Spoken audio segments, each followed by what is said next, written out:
welcome to Nasdaq Trade Talks. I'm Jill Malandrino, Global Markets Reporter at Nasdaq. Joining us at the MarketSite studio of Joanne Corkran. She is the co-CEO and managing partner of Golden Seeds, an investment organization that invests in early-stage women-led companies in the United States. Since 2005, Golden Seeds has invested over $175 million in more than 240 women-led companies that went on to raise over $2 billion. Joanne, it's great to have you with us. Welcome to Trade Talks.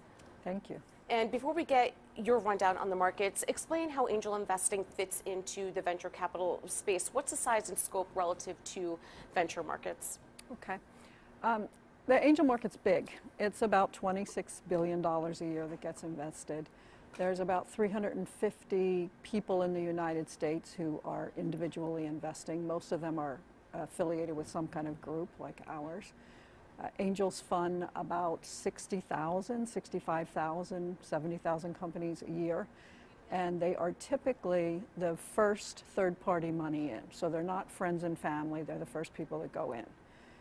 That, in contrast to the venture markets used to be the same size of us, but they've exploded in the last few years to, more like closer to 200 billion.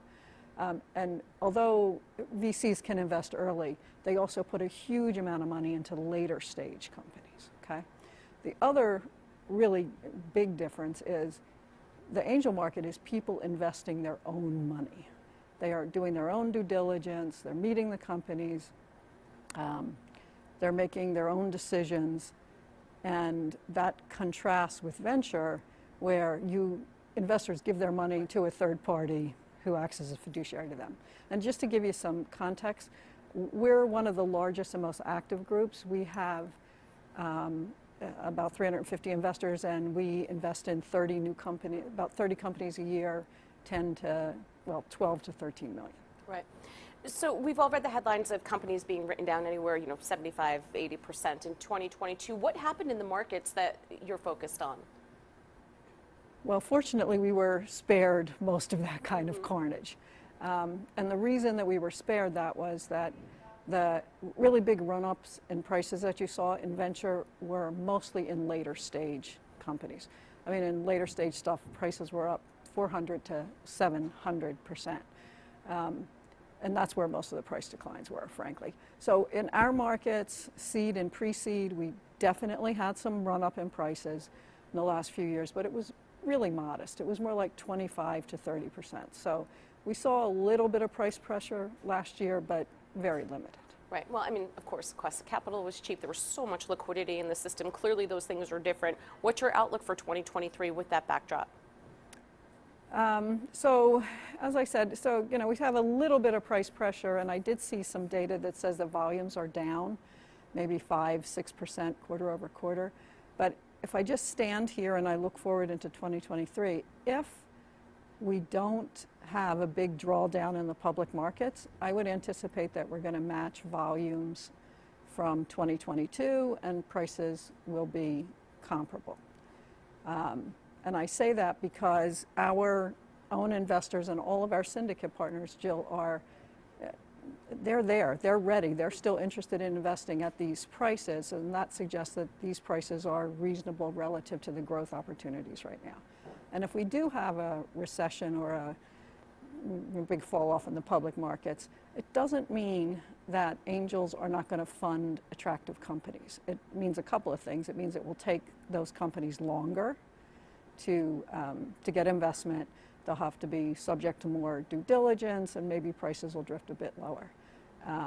But things will still get done. It will have more effect on entrepreneurs trying to get money because they're going to have to wait, and they're going to have to, it's going to take longer, and they're going to have to make tough choices about how they spend their money and what growth initiatives they're going to pursue, and how rapidly they're going to try to pursue them. So from your perspective, what are investors looking for? What are the best opportunities in early stage investing? Okay, so just first of all, the first thing angels want is they want a return commensurate with the risk that they're taking. So 35 plus IRR, something like that. And generally when they look at a company, they want five things: a capable management team with the right experience, a scalable business model, large size, some kind of IP moat, and there are many, and a way to get liquidity in 5 to 10 years. In terms of sectors, you can use us as an example because we touch about 1,000 companies a year, and we end up investing, those are all women-led, by the way, we end up investing mostly in B2B technologies, usually software. Then the next biggest category is healthcare, and then we do a little bit of consumer goods and services.